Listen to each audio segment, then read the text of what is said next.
मछलियाँ। एक नदी के किनारे उसी नदी से जुड़ा एक बड़ा जलाशय था। जलाशय में पानी गहरा होता है, इसलिए उसमें काई तथा मछलियों का प्रिय भोजन जलीय सूक्ष्म पौधे उगते हैं। ऐसे स्थान मछलियों को बहुत रास आते हैं। उस जलाशय में भी नदी से बहुत सी मछलियां आकर रहती थी। अंडे देने के लिए तो सभी मछलियां उस जलाशय में ही आती थी। वह जलाशय लंबी घास व झाड़ियों द्वारा घिरा होने के कारण आसानी से नजर नहीं आता था। उसी में 3 मछलियों का झुंड रहता था। उनके स्वभाव भिन्न थे। अन्ना संकट आने के लक्षण मिलते ही संकट टालने का उपाय करने में विश्वास रखती थी। प्रत्यु कहती थी कि संकट आने पर ही उससे बचने का यत्न करो। यदि का सोचना था कि संकट को टालने या उससे बचने की बात बेकार है। करने कराने से कुछ नहीं होता। जो किस्मत में लिखा है वह होकर रहेगा। एक दिन शाम को मछुआरे नदी में मछलियां पकड़कर घर जा रहे थे। बहुत कम मछलियां उनके जालों में फंसी थी, अतः उनके चेहरे उदास थे। तभी उन्हें झाड़ियों के ऊपर मछलीखोर पक्षियों का झुंड जाता दिखाई दिया।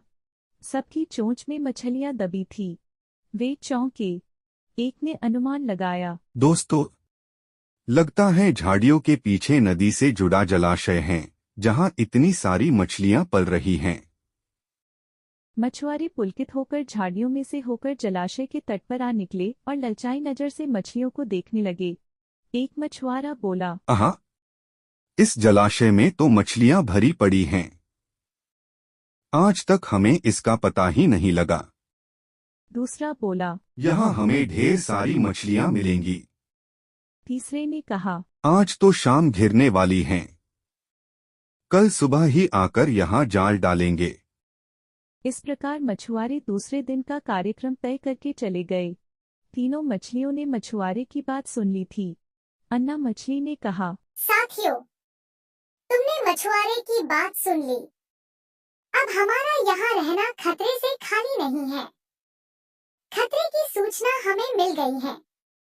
समय रहते अपनी जान बचाने का उपाय करना चाहिए। मैं तो अभी ही इस जलाशय को छोड़कर नहर के रास्ते नदी में जा रही हूँ। उसके बाद मछुआरे सुबह आए, जाल फेंके मेरी बला से। तब तक मैं तो बहुत दूर अखेलियां कर रही होंगी। प्रत्यु मछली बोली, तुम्हें जाना है तो जाओ, मैं तो नहीं आ रही।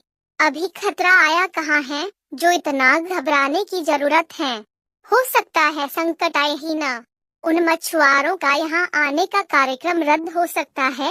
हो सकता है रात को उनके जाल चूहे कुतर जाएं। हो सकता है उनकी बस्ती में आग लग जाए।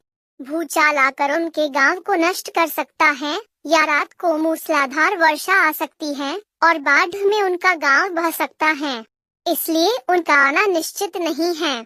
जब वह आएंगे तब की तब सोचेंगे। हो सकता है मैं उनके जाल में ही न फंसूं। यदि ने अपनी भाग्यवादी बात कही। भागने से कुछ नहीं होने वाला। मछुआरों को आना है तो वह आएंगे। हमें जाल में फंसना है तो हम फंसेंगे। किस्मत में मरना ही लिखा है तो क्या किया जा सकता है। इस प्रकार अन्ना तो उसी समय वहां से चली गई। प्रत्यु और यद्दी जलाशय में ही रही। भोर हुई तो मछुआरे अपने जाल को लेकर आए और लगे जलाशय में जाल फेंकने और मछलियां पकड़ने। प्रत्यु ने संकट को आए देखा तो लगी जान बचाने के उपाय सोचने। उसका दिमाग तेजी से काम करने लगा। आसपास छिपने के लिए कोई खोखली जगह भी नहीं थी। तभी उसे याद आया कि उस जलाशय में काफी दिनों से एक मरे हुए ऊदबिलाव की लाश तैरती रही है। वह उसके बचाव के काम आ सकती है। जल्दी ही उसे वह लाश मिल गई। लाश सड़ने लगी थी। प्रत्यु लाश के पेट में घुस गई और सड़ती लाश की सडांध अपने ऊपर लपेटकर बाहर निकली। कुछ ही देर में मछुआरे के जाल में प्रत्यु फंस गई। मछुआरे ने अपना जाल खींचा और मछलियों को किनारे पर जाल से उलट दिया। बाकी मछलियां तो तड़पने लगी, परंतु प्रत्यु दम साधकर मरी हुई मछली की तरह पड़ी रही। मछुआरे को सडांध का भपका लगा तो मछलियों को देखने लगा। उसने निश्चल पड़ी प्रत्यु को उठाया और सूंघा। आह, यह तो कई दिनों की मरी मछली हैं। सड़ चुकी हैं। ऐसे बड़बड़ाकर बुरा सा मुंह बनाकर उस मछुआरे ने प्रत्यु को जलाशय में फेंक दिया। प्रत्यु अपनी बुद्धि का प्रयोग कर संकट से बच निकलने में सफल हो गई थी। पानी में गिरते ही उसने गोता लगाया और सुरक्षित गहराई में पहुंचकर जान की खैर मनाई। यदि भी दूसरे मछुआरे के जाल में फंस गई थी और एक टोकरे में डाल दी गई थी।